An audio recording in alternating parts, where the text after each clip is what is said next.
Hello my dear children, welcome to my class dear children. आज अपनी इस class के अंदर, अपने सेशन के अंदर मैं एक बहुत बहुत बहुत इंपॉर्टेंट एग्जांपल, मैंने कई बार बहुत का इस्तेमाल किया, इसको प्रूव करने जा रहा हूँ बेटा मैं। That is example number 2 of the chapter circle. उसमें एग्जांपल नंबर 2, एग्जांपल नंबर 3 दोनों बेहद इंपॉर्टेंट हैं। तो इन दोनों की प्रैक्टिस कई कई बार करना। एक बार हम क्वेश्चन पढ़ते हैं। क्वेश्चन में गिवन क्या बच्चे? क्वेश्चन गिवन है बेटा, क्वेश्चन में लिखा है कि two tangents TP and TQ are drawn to a circle with centre O from an external point, कौन सा? T. Prove that angle PTQ is equal to twice of angle OPQ. बच्चों बहुत सिंपल सा diagram. Tangents TP and TQ have been drawn to this circle. मैं कहता हूं कि show करना है यार, थोड़ी देर के लिए माइंड से निकाल दो, हमें कुछ प्रूव करना है। Actually what we have to do, हमें इस एंगल की वैल्यू निकालनी है, जो एंगल लिखा है यहां पर पीटीक्यू। अब सोचो यार, angle PTQ is a part of which triangle? PTQ is a part of this triangle. कौन सा ट्राइंगल? सॉरी, ट्राइंगल पीटीक्यू इसका पार्ट है। अब तुम्हें एंगल टी की वैल्यू अगर निकालनी है, तो अगर टीचर आपसे कहे कि find the value of angle T, तो तुम्हारा सबसे पहला क्वेश्चन अपने टीचर से क्या होना चाहिए कि सर हमें बाकी दो एंगल तो बताओ। अगर हमें बाकी दो एंगल मिल गए तो उसको हम देख लेंगे आराम से। तो अगर मैं आपको बाकी दो एंगल्स की वैल्यूज दे दूं तो उम्मीद करता हूं सारे बच्चे बड़े प्यार से निकाल लेंगे। चलो आओ, आपको वैल्यू देता हूं मैं इसकी। अब कहता है कि twice of angle OPQ. Where is OPQ? O, P और क्यू। देखो ये एंगल है, तो ऐसा करते हैं यार, इसको एक्स मान लेते हैं। तो इसको मतलब पता है क्या चीज शो करनी है? मैं टू प्रूव लिखता हूं। चलो पहले हमें इसमें यह शो करना है माय डियर चिल्ड्रन। वैसे कायदे में जैसे हमने इसको एक्स माना, तो इसको भी कुछ ना कुछ मान के जरूर चलना चाहिए, पर चलो नंबरिंग कर लेंगे इसमें हम लोग। मैं नंबरिंग आपके लिए अभी कर दूं, सो आपको आसानी पड़े। इस पर डालो नंबर 1, इस पर डालूंगा नंबर 2, इस पूरे पर डाल लेते हैं नंबर 3 हम लोग, और ये जो बचेगा ना छोटा, इस पर डालो नंबर 4। नंबरिंग करो तो बहुत आसानी पड़ेगी। तो इसका मतलब यहां पर ध्यान दो बेटा, जैसे कहता है कि शो करो angle PTQ. PTQ is equal to twice of angle OPQ आपको प्रूव करना है। अब देखो जी, PTQ पर नंबर क्या है मेरा? एंगल 3। तो angle 3 is equal to twice of angle OPQ। OPQ means angle 4। तो हमें यह चीज शो करनी है कि angle 3 is equal to twice of angle 4। तो पहले तो आप इस जंजाल से निकलो कि ये आपको पीटीक्यू इज इक्वल टू कुछ को शो करना है। नंबरिंग करो, तुम्हारा काम काफी आसान हो जाएगा। अब देखते हैं सर, सब बच्चों को प्रॉपर्टी मालूम है कि radius and tangent are perpendicular to each other. सबको मालूम है। रेडियस कहां है? ओपी। टेंजेंट कहां है? टीपी। तो इसका मतलब क्या हुआ कि टेंजेंट और रेडियस का जो पॉइंट ऑफ कॉन्टैक्ट है एंगल पी, सबसे पहले चीज angle P is equal to कितना डिग्री? 90 डिग्री। क्यों 90 है? क्योंकि सबको मालूम है कि रेडियस एंड टेंजेंट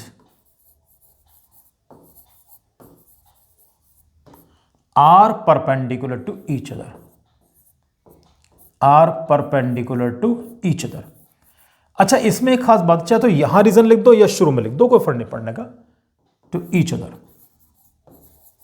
अब देखो बेटा, एंगल P का मतलब जानते हो? P का मतलब क्या हुआ? एंगल P का मतलब ये पूरा एंगल, ये कंप्लीट एंगल। तो means angle 1 plus angle 4 is equal to angle P बनेगा आपका।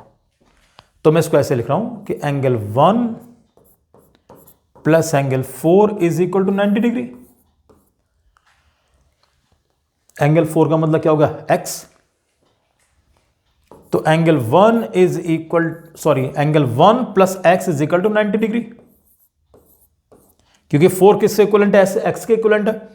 अगले स्टेप में एक्स को ट्रांसपोज करो, तो एंगल 1 इज इक्वल टू क्या मिल गया? 90 माइनस एक्स।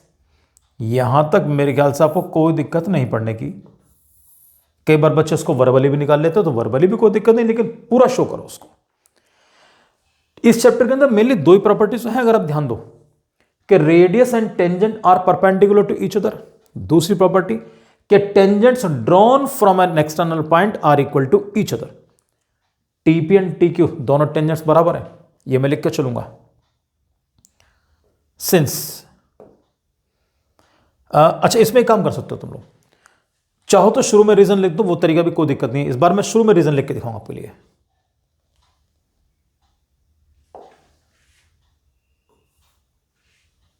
यहां लिखो एज वी नो, ऐसे लिख दो बेटा, as we know that tangents drawn from an external point, tangents drawn from an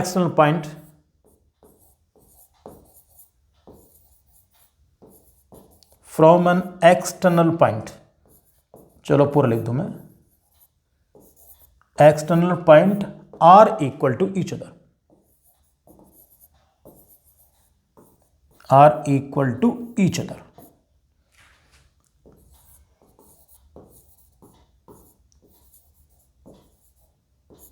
right तो जब दोनों टेंजेंट्स आपके एक्सटर्नल पॉइंट से आप मालूम है कि ड्रॉ करते हैं आपस में बराबर होते हैं, इसका मतलब क्या हुआ? इट मींस के therefore TP is equal to T Q, TP is equal to T Q. दोनों कंडीशंस हो सकता है कोई बच्चा बोले शुरू में कि जी मैं तो टीपी इक्वल टी क्यू लिखना चाह रहा हूं स्टार्टिंग में, फिर आगे रीजन लिख देना, कोई दिक्कत नहीं, दोनों चीज परफेक्ट बिल्कुल। अब सुनो, टीपी इक्वल टी क्यू दोनों साइड बराबर हो गई। आपको मालूम है जब किसी ट्रायंगल में दो साइड्स बराबर होती है तो कोई और भी चीज बराबर होती है, angles opposite to equal sides are equal. तो मैं इसको यहां लिख के चलूंगा आपके लिए, since TP equal to T Q, मैं एक बार फिर लिख रहा हूं बेटा, TP equal to T Q, so therefore angles opposite to equal sides, तो टीपी के सामने कौन सा एंगल पड़ेगा? एंगल 2,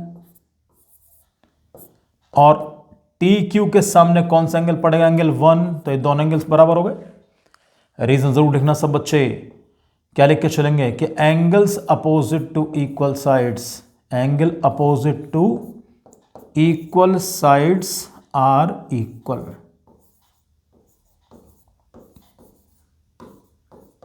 ये लो जी बेटा, एंगल 1 की वैल्यू पहले मालूम पड़ चुकी है आपको 90 माइनस एक्स, तो इसका मतलब ये हुआ कि एंगल 2 भी तुम्हारा 90 माइनस एक्स हो गया। ये लो जी, इसके बाद तुम्हें मेरी जरूरत नहीं पड़ने की। देखो सिंपल सा फंडा मैंने आपसे कहा है कि अगर तुम्हें दोनों एंगल मिल गए, तुम्हें एंगल 1 की वैल्यू पहले मिल गई 90 माइनस एक्स, सब बच्चों को मालूम है दोनों साइड्स बराबर हैं तो आमने सामने के एंगल बराबर होंगे। अगर ये वाला एंगल 90 माइनस एक्स तो ये भी 90 माइनस एक्स, ट्राइंगल के तीनों एंगल सम कितना होता है? 180। निकाल लेते हैं उसको हम लोग। तो अब लिख के चलो बेटा कि इन ट्राइंगल कौन सा? पीटीक्यू। तो यहां लिखो प्यारे बच्चों, angle 3 plus angle 1 plus angle 2 is equal to 180। Reason क्या लिख के चलोगे? Angle sum property.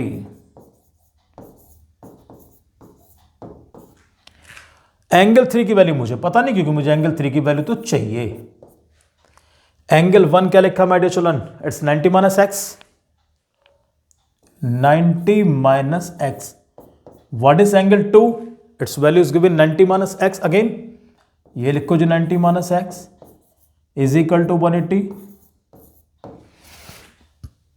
Angle 3 as it is plus, थोड़ा सा ऊपर करता हूं उसको मैं, यहां तक कोई दिक्कत नहीं होगी आपको। अब देखो बेटा, what is 90 plus 90? It's 180। Minus x it's minus 2x is equal to 180 again. तुम्हारी चॉइस। हमें तो एंगल 3 की वैल्यू चाहिए, वी नीड एंगल 3। तो सिंपल वे, तो एंगल 3 को तो यही छोड़ दो माय डियर चिल्ड्रन, इन दोनों का बोरिया बिस्तरा उठा शिफ्ट कर दो, तो वो 180 तो लिखा हुआ है, माइनस ये 180 उधर पहुंच के माइनस का हो गया, माइनस 2x उधर पहुंच के प्लस का हो गया, ये मिल गया प्लस 2x। 180 से 180 काट दो, क्या बचा? Angle 3 is equal to twice of x, angle 3 is equal to twice of x, यही आपका आंसर है। So angle 3 is equal to twice of x। चाहो तो एंगल 4 लिख दो, या जैसे मन करे, कोई दिक्कत वाली बात नहीं है। ट्वाइस ऑफ एंगल 4 अगर मन करे लिख देना, नहीं तो कोई कंपल्सरी बिल्कुल मैंडेटरी नहीं है बेटा। What is angle 3? That is angle PTQ. ये लिखो जी angle PTQ.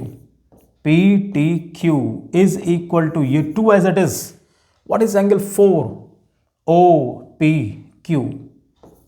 Angle OPQ. Hence proved. Question को अपने अकॉर्डिंग जब तुम करोगे ना, तुम्हें एक बात बता रहा हूं क्लियर, तुम्हें अगर कंसेप्ट क्लियर हो क्वेश्चन का तो ये मानकर चलना कि तुम्हारी वर्किंग शायद इससे भी आसान हो जाएगी. लेकिन एक रिक्वेस्ट मेरी आपसे, whenever you going to solve any example, जब भी आप कोई एग्जाम्पल सॉल्व करें उसका सॉल्यूशन भूल के मत देखना बिल्कुल भी. क्लियर? क्वेश्चन उनका होना चाहिए, सॉल्यूशन तुम्हारा अपना होना चाहिए. तो आपकी वर्किंग उनसे कहीं आसान होगी, आपको क्वेश्चन अच्छी तरह समझ में भी आ जाएगा बेटा. तो आज की क्लास, आज का सेशन यहीं खत्म करता हूं बेटा, और आपसे मिलूंगा नेक्स्ट वीडियो में. सो तब तक thank you very much and God bless you प्यारे बच्चों. सब बच्चे नोट कर लें बेटा इसको अच्छे तरीके से.